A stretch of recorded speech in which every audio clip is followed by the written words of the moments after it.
pamilya mo. Pati ikaw, wawasakin ko! Kaya ko rin sirain ang buhay mo. Hawak ko ang alas.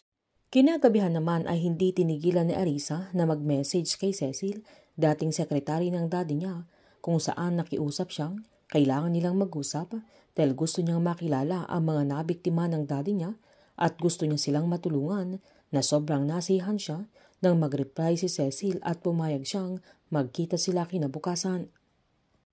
Habang nang-uuwi na sana si Roldan ay may nagring na cellphone sa locker niya, kaya agad itong bumalik at sinagot niya ng number ni Samuel ang tumatawag at yun yung gamit ni Sinon noong kinidnap niya si King.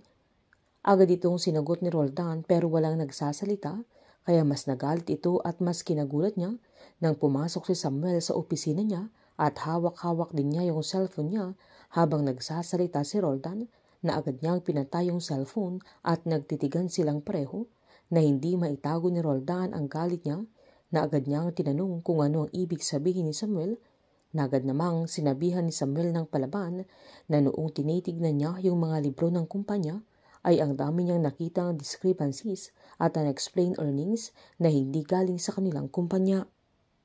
Galit na tinuro ni Roldan, sabay nilapitan niya ito na agad niyang sinumbat na ang sabi niya ay hindi siya magtatanong kung saan nanggagaling yung pera, na agad namang sinumbat ni Samuel na hindi niya kailangang itanong dahil alam na niya ang sagot na mas kinagalit ni Roldan.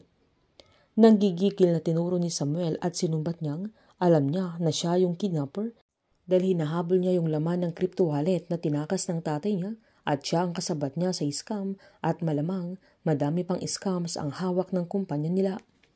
Sinumbat ni Roldan na ngayong alam na niya ay ano ang gusto niya. Giniit ni Samuel na pinagtakpan niya yung flow ng pera nila at nilinis niya na gumawa siya ng iligal para sa kanila, kaya kapag nagkainitan ay kasama siyang makukulong. Dahil sa galit ni Roldan ay kwinelyo niya ito, sabay inulit niyang tinanong kung ano talaga ang gusto niya. Tinulak naman ito ni Samuel, sabay pasigaw niyang sinabihan na gusto niya ng upuan sa mesa nila, na ipasok niya ito sa kanilang grupo.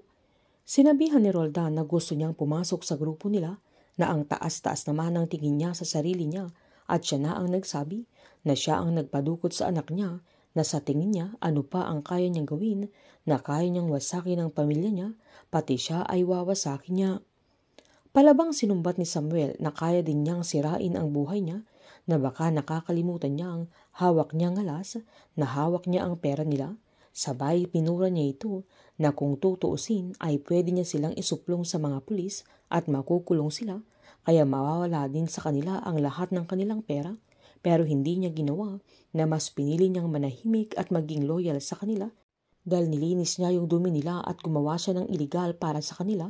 At niligtas din niya si Enzo habang yung sarili niyang anak ay pinakidnap niya, at may utang na loob siya sa kanya, kaya ipasok niya ito sa grupo nila dahil sisiguraduhin niyang malaki ang maitutulong niya sa kanila. Agad pinakita ni Samuel yung seed phrase na sinulat niya sa papel para sa pangalawang crypto wallet dahil hinati-hati niya yung pera na iniwan ng tatay niya sa kanya. Agad itong hinablot ni Roldan pero mas nagalit ito dahil wala yung 8 crypto wallet, na agad sinabihan ni Samuel na mas matalino lang siya kesa sa kanya, kaya mas naggigil si Roldan, lalo na nang sabihan ni Samuel na nakalimutan na ata niya yung sinabi niya sa kanya na yung seed phrase na hawak niya ang assurance niya at yun ang alas na hawak niya dahil habang hawak niya yun ay hindi siya kayang galawin, kaya kailangan lang niyang mag-relax. Dahil ang gagawin lang niya ay tanggapin lang niya yung papel na ibibigay niya at magpapasalamat pa ito sa kanya. Gustong sapakin ni Roldan pero nagtimpito, sabay sinabihan niya si Samuel na limos lang yung binigay niya, na mukha ba siyang pulubi sa kanya. Sinabihan naman ni Samuel na siya ang bahala, na ibigay lang niya kung ano ang hinihiling niya at ibibigay din niya yung kailangan nila, kaya tinadyakan ni Roldan yung upuan niya. Sabay sinigawan niya si Samuel na wala siyang utang na loob sa kanya. Painit ng painit ang mga tagpo, sabay-sabay po nating subaybayan ang advance episode ng Sins of the Father dito lamang po sa aking channel. Patuloy lamang po manood, mag-likes at mag-subscribe para ma-update po kayo sa mga advance episode. Marami pong salamat.